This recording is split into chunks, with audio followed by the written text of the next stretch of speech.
आदरणीय अध्यक्ष महोदय, मैं आपको धन्यवाद देना चाहती हूं कि इस महत्वपूर्ण मुद्दे पर आपने मुझे बोलने का मौका दिया। ये अलग बात है कि सत्ता पक्ष के लोग सब मेरे बोलने से पहले ही भाग गए। आइए आइए, आपको देख के मैं खुश थी कि आप वापस आ गए। सबसे पहले मैं उन सैनिकों, उन जवानों, उन अफसरों को नमन करना चाहती हूँ जो हमारे देश के रेगिस्तानों में, हमारे देश के घने जंगलों में, बर्फीले पहाड़ियों पे हमारी देश की रक्षा करते हैं, जो हर पल देश के लिए अपनी जान देने के लिए तैयार रहते हैं। 1948 से लेकर अब तक, जब से पाकिस्तानी रेडर्स ने कश्मीर पे हमला किया, तब से लेकर अब तक हमारी देश की अखंडता की रक्षा करने में उनका बड़ा योगदान है।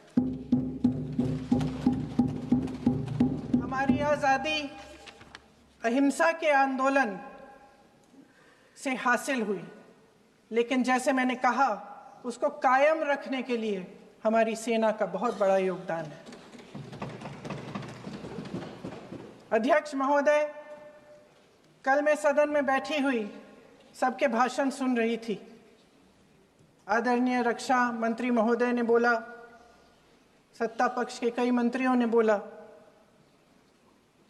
1 घंटे का रक्षा मंत्री जी का लंबा भाषण था। सुनते सुनते एक बात मुझे बहुत खटक रही थी। उसके बाद जब दूसरे भाषण भी सुने आपके सत्ता पक्ष के, तब भी ये बात बार बार मेरे मन में आ रही थी कि सारी बातें कर ली, ऑपरेशन सिंदूर की बात कर ली, आतंकवाद की बात कर ली, देश की रक्षा की बात कर ली, इतिहास का पाठ भी पढ़ा दिया, लेकिन एक बात छूट गई। उस दिन 22 अप्रैल 2025 को जब 26 देशवासियों को अपने परिवार के सदस्यों के सामने खुलेआम मारा गया, तो ये हमला कैसे हुआ, क्यों हुआ?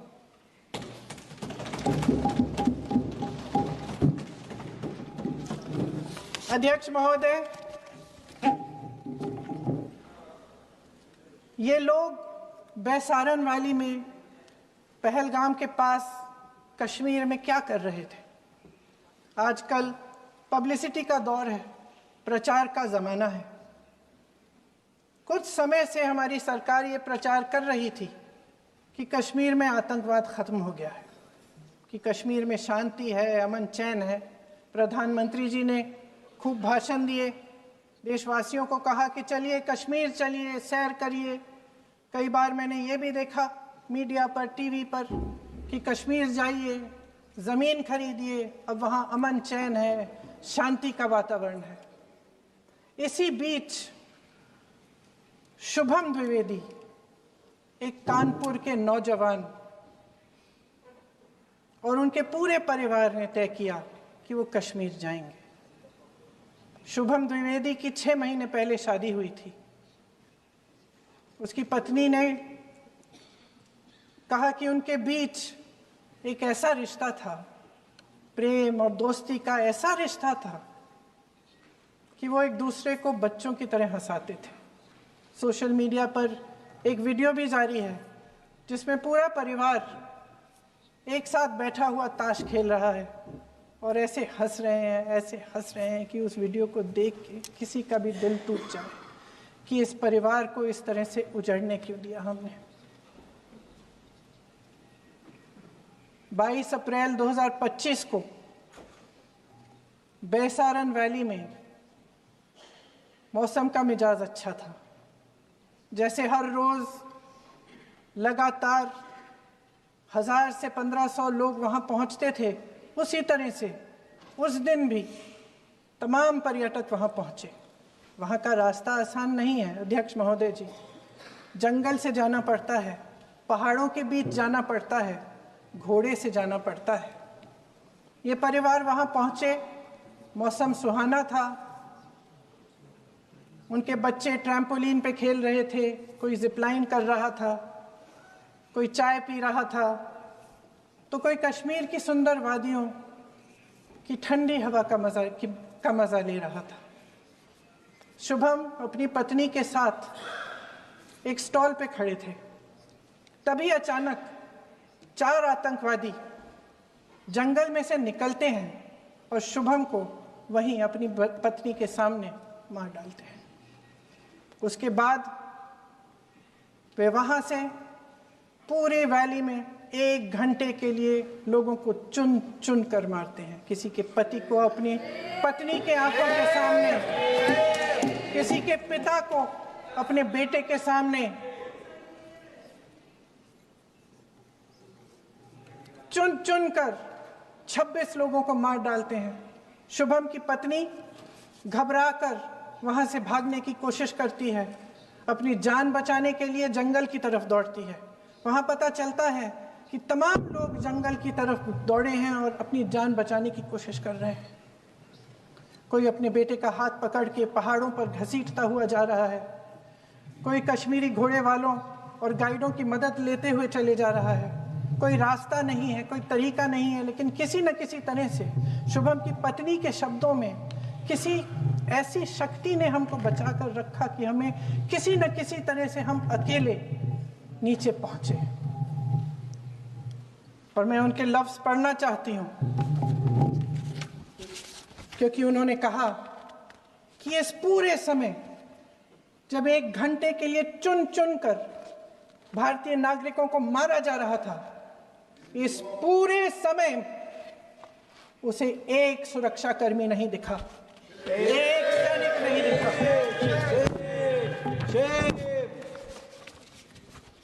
शुभम की पत्नी ने कहा, कोट, मैंने अपनी दुनिया को खत्म होते हुए देखा। अपनी आंखों के सामने एक सिक्योरिटी गार्ड नहीं था। मैं ये कह सकती हूं कि देश ने, सरकार ने हमें वहां पे अनाथ छोड़ दिया था। सिक्योरिटी क्यों नहीं थी वहां पे एक सैनिक क्यों नहीं दिखा? क्या सरकार को मालूम नहीं था कि यहां रोज 1000 से 1500 पर्यटक जाते हैं? क्या सरकार को मालूम नहीं था कि यहाँ के पहुंचने के लिए जंगल के रास्ते से जाना पड़ता है? अगर कुछ हो जाएगा तो लोग वहां से निकल नहीं पाएंगे। एक चिकित्सा का इंतजाम नहीं था, फर्स्ट एड का इंतजाम नहीं था, कोई इंतजाम नहीं था, ना सुरक्षा का ना फर्स्ट एड का। इन लोगों को भगवान भरोसे छोड़ दिया गया। ये लोग वहां पे इस सरकार के भरोसे गए और इस सरकार ने उन्हें भगवान भरोसे छोड़ दिया।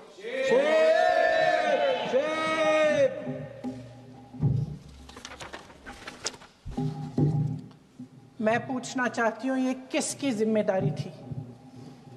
इस देश के नागरिकों की सुरक्षा की जिम्मेदारी किसकी है? क्या इस देश के प्रधानमंत्री की नहीं है? क्या इस देश के गृह मंत्री की नहीं है? क्या इस देश के रक्षा मंत्री की नहीं है? क्या एनएसए की नहीं है? अध्यक्ष महोदय, पहलगाम हमले से सिर्फ 2 हफ्ते पहले हमारे गृह मंत्री महोदय जी कश्मीर गए थे। किस लिए गए थे? जो सुरक्षा की व्यवस्था है इसको देखने के लिए गए थे, इसको रिव्यू करने के लिए गए थे। और उन्होंने वहां कहा कि आतंकवाद पर विजय प्राप्त हुई है। ये 2 हफ्ते पहले है। 3 महीने बाद JNK के गवर्नर साहब एक आम इंटरव्यू में ऐसे ही चलते चलते कह देते हैं कि हाँ, बैसारन वैली में बहुत लापरवाही हुई और इसके लिए मैं जिम्मेदारी लेता हूँ। ऐसे ही चलते चलते, और वो बात होती है, ख़त्म भी वहाँ होती है और वहीं ख़त्म हो जाती है। उनसे जिम्मेदारी ली भी नहीं जाती, कोई सवाल नहीं उठाता, कोई जवाब नहीं देता। अध्यक्ष महोदय, उस हमले की जिम्मेदारी एक आतंकवादी गुट जिसका नाम टीआरएफ है थोड़े दिनों बाद लेती है। कौन है ये टीआरएफ? 2019 में ये गुट बना। 2020 में इसने कश्मीर में आतंकवाद का काम शुरू कर दिया और अप्रैल 2020 से लेकर 22 अप्रैल 2025 तक इन्होंने 25 आतंकवादी हमले किए। गृह मंत्री महोदय ने जब यूपीए सरकार के समय के आतंकवादी हमले गिने तो लगभग 25 गिनवाए थे अभी अपने भाषण में। इस गुट ने कश्मीर में 25 हमले 2020 और 2025 के अंदर एक पूरी लिस्ट है इन हमलों की। मेरे पास इतना समय नहीं है इसलिए मैं एक एक को नहीं पढ़ना चाहती, लेकिन मैं इतना कहूंगी कि इनमें रियासी का हमला भी था 2024 का, जिसमें 9 लोग मारे गए और 41 लोग घायल हुए। कुल मिलाकर 2020 से लेकर 22 अप्रैल 2025 तक टीआरएफ ने 41 सेना और सुरक्षा कर्मियों की हत्या की, 27 सिविलियन की हत्या की और 54 लोगों को घायल किया था। भारत सरकार ने टीआरएफ को आतंकवादी संगठन का दर्जा कब दिया? 2020 में दिया, 2021 में दिया, 2022 में दिया, 2023 में दिया। 3 साल बाद, 3 सालों के लिए ये आतंकवादी गतिविधियां कर रहे हैं और आप इनको आतंकवादी संगठन तब कहते हैं 2023 में। इसकी क्या वजह थी? ये सब सरकार के संज्ञान में था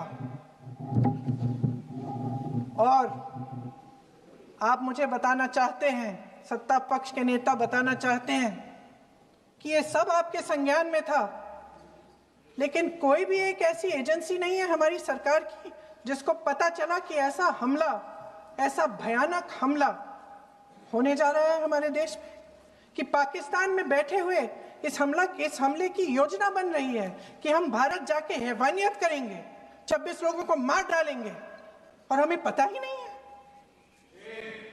क्या ये हमारी एजेंसियों की विफलता है कि नहीं है? ये बहुत बड़ी विफलता है, ये एक बहुत बड़ी विफलता है। जानते थे कि ये गुट है, जानते थे कि 5 सालों से ये आतंकवादी हमले कर रहा है, अध्यापकों को मारा, आर्मी के बड़े बड़े अफसरों को मारा, आम जनता को मार डाला, पुलिस वालों को मार डाला, और आप इन पे निगरानी नहीं रख रहे थे। और ये जो एजेंसियां हैं इनकी जिम्मेदारी कौन लेगा? क्या आईबी चीफ ने अपना इस्तीफा दिया? क्या किसी ने इस्तीफा दिया? गृह मंत्री जी के कार्य क्षेत्र में आता है इंटेलिजेंस ब्यूरो। क्या गृह मंत्री जी ने इस्तीफा दिया? इस्तीफा छोड़िए, जिम्मेदारी ली।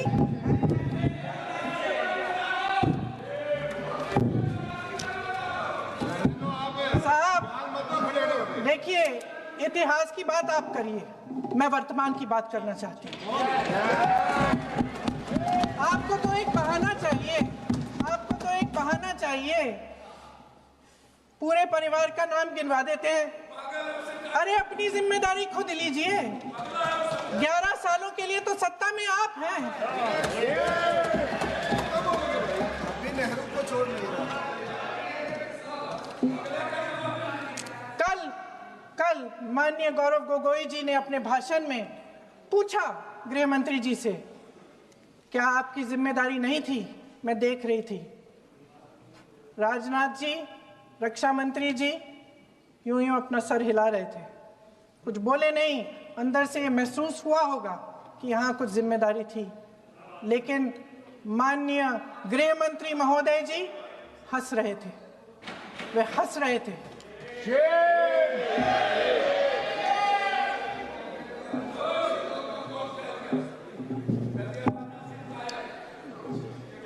अध्यक्ष महोदय, कल सत्ता पक्ष और आज भी सत्ता पक्ष के नेताओं ने 2008 के मुंबई के हमलों का जिक्र किया, बार बार कहा कि मनमोहन सिंह जी की सरकार ने कुछ नहीं किया। ये तो जानकारी होगी ना कि उसी समय जब वो आतंकवादी हमला चल रहा था तभी उन आतंकवादियों को मार डाला था, एक बचा था और उसको भी फांसी दे दी थी 2012 में। महाराष्ट्र के मुख्यमंत्री ने इस्तीफा दिया। देश के गृह मंत्री ने जिम्मेदारी लेकर इस्तीफा दिया। एक जवाबदेही थी पब्लिक के प्रति, एक जवाबदेही थी इस देश की जनता के प्रति, इस देश की धरती के प्रति।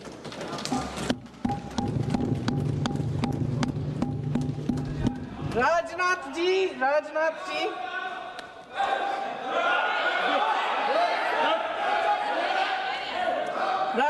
जी तो पुलवामा, उरी और पठानकोट के समय गृह मंत्री रहे थे। आज वे रक्षा मंत्री हैं और हमारे गृह मंत्री महोदय श्री अमित शाह जी के नाक के नीचे पूरा मणिपुर जल गया, दिल्ली में दंगे हुए, पहलगाम में हमला हुआ और आज भी वे उसी पद पर बैठे हैं। क्यों? अध्यक्ष महोदय, बमबारी से अखबारों के हेडलाइन बनते हैं, मगर कहानी सुरक्षा में की चूक में भी है। आज देश खोखले भाषण नहीं सुनना चाहता, देश जवाब चाहता है, तसल्ली चाहता है कि सच उससे छिपाया नहीं जाएगा। देश जानना चाहता है कि उस दिन अप्रैल 22, 2025 को क्या हुआ और क्यों हुआ। आप तो खुद अपनी पीठ थपथपाने में लगे रहते हैं। सेना, देश, संसद से सच छुपाते हैं। ऑपरेशन सिंदूर जब शुरू हुआ, हम सब ने समर्थन किया, सब एकजुट होकर खड़े हो गए इस देश के लिए। दोबारा होगा, दोबारा खड़े हो जाएंगे। अगर हमारे देश पे हमला होता है तो यहाँ इस सदन में किसी भी पार्टी का हो, कोई भी हो, सब आपका समर्थन करेंगे। और हमें अपनी सेना पर गर्व है कि उन्होंने इस बार भी दृढ़ता से लड़ाई लड़ी, धैर्य से लड़ाई लड़ी, वीरता से लड़ाई लड़ी। लेकिन इस ऑपरेशन का सिंदूर का क्रेडिट, उसका श्रेय तो हमारे प्रधानमंत्री जी चाहते हैं। सही भी है, ठीक है, सही है, श्रेय ले। ओलंपिक्स में हमारा मेडल आता है, उसका भी श्रेय लेते हैं, लेकिन सिर्फ श्रेय लेने से नहीं होता नेतृत्व, जिम्मेदारी भी लेनी पड़ती है।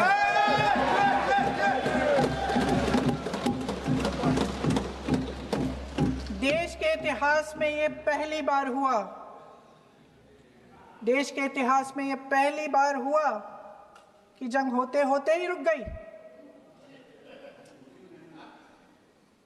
गई है जी।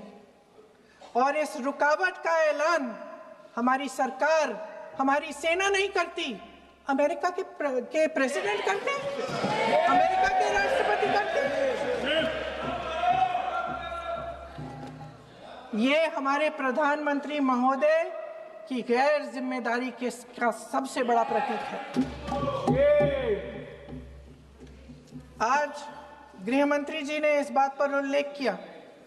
उन्होंने कहा, उनके शब्दों में उन्होंने कहा कि पाकिस्तान के पास शरण में आने के बजाय कोई चारा ही नहीं था। आपने शरण दिया क्यों? वो आते हैं आपके देश के अंदर, लोगों को मार डालते हैं और आप उनको शरण दे रहे हैं। क्यों दिया शरण? इसका जवाब क्यों नहीं दिया एक भी भाषण में? जैसे ये बात उठी, शरण की बात की, हमारे गृह मंत्री जी ने इतिहास में चले गए। नेहरू ने क्या किया, इंदिरा गांधी ने क्या किया, यहां तक कि मेरी मां के आंसुओं तक चले गए।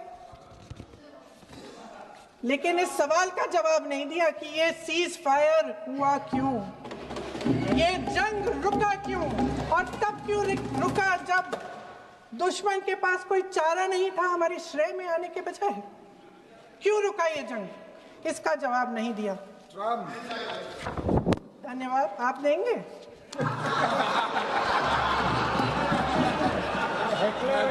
मंत्री देना भाई देना, आपको टाइम मिलेगा तो। टाइम नहीं मिलेगा आपको शायद। वैसे महोदय, मेरी माँ की आंसू की बात किए, मैं इसका जवाब देना चाहती हूँ। मेरी माँ के आंसू तब गिरे जब उनके पति को आतंकवादियों ने शहीद किया, जब वे मात्र 44 साल की थी। और आज अगर मैं इस सदन में खड़ी हूं और उन 26 लोगों की बात कर रही हूं, मैं इसलिए कर रही हूं क्योंकि मैं उनका दर्द जानती हूं, महसूस करती हूं।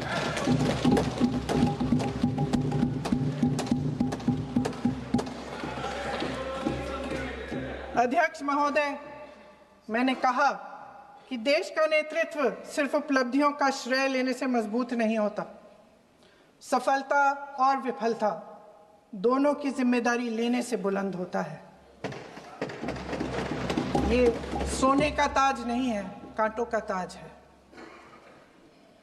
अध्यक्ष महोदय, जब सरकार झूठी और कायर हो तो वे बहादुर से बहादुर सेना के साहस और पराक्रम को भी कमजोर कर देती है। देश को प्रतिशोध के साथ साथ सबके प्राणों की रक्षा का प्रण चाहिए। सेना की शक्ति के साथ सरकार की सच्चाई भी चाहिए।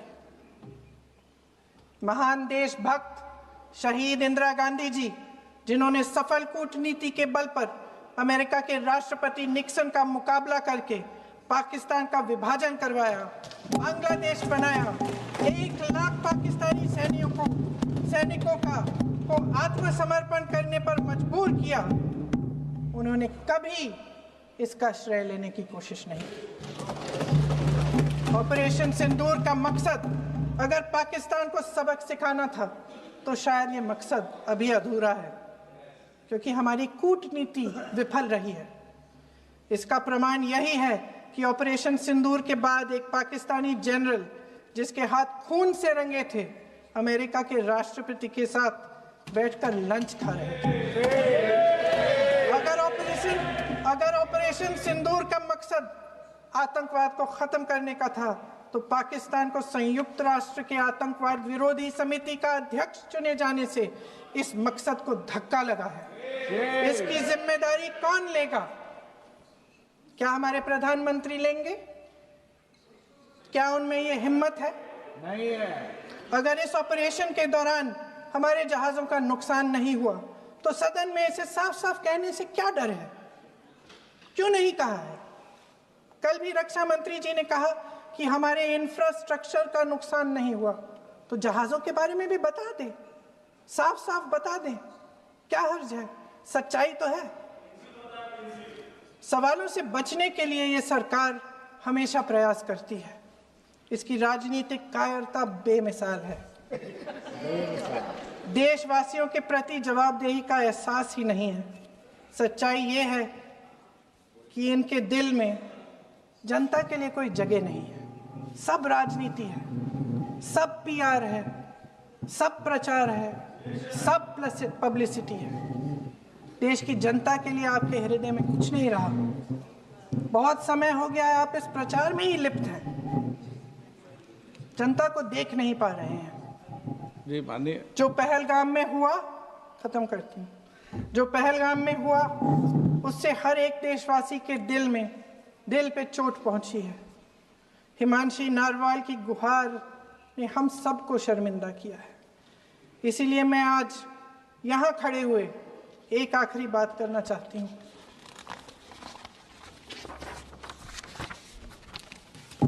इस सदन में लगभग सभी के पास सुरक्षा है, सुरक्षा की व्यवस्था है। हम जहां भी जाते हैं हमारे साथ सुरक्षा कर्मी आते हैं। आपको भी मिल जाएगी, आप मंत्री बन जाएंगे, आपको भी मिल जाएगी। मैं मजाक की बात नहीं कर रही हूँ, थोड़ा सा धैर्य रखिए। उस दिन पहलगाम में 26 परिवार उजड़ गए। 26 लोगों को अपने परिवार के सदस्य के सामने मारा गया। 26 बेटे, पति, पिता गुजर गए। उनमें से 25 भारतीय थे। भारतीय थे।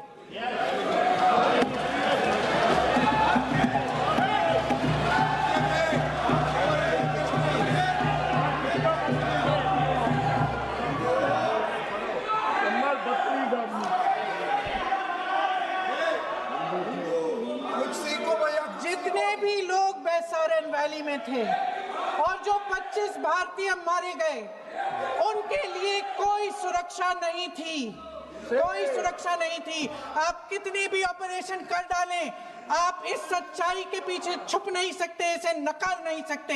आपने उनको सुरक्षित नहीं किया। कोई शर्म नहीं है, कोई शर्म नहीं है, कोई शर्म नहीं है और ना कभी होगी। सुन लीजिए,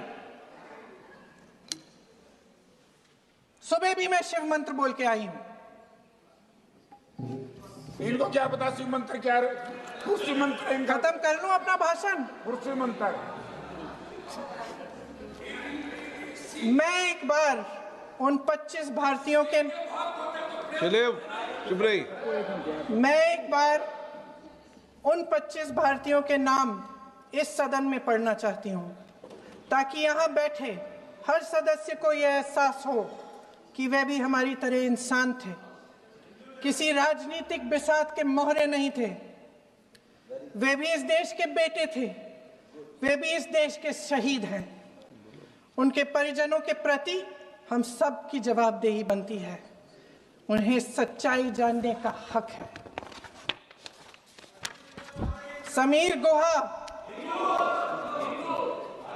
भारतीय, बिट्टन अधिकारी, मनीष रंजन, हेमंत सुहास जोशी, विनय नारवाल, सुशील नथनियल, अतुल श्रीकांत पुणे, सैयद आदिल हुसैन शाह, नीरज वानी, एन रामचंद्रन, संजय लक्ष्मण लेले, मानिए प्लीज।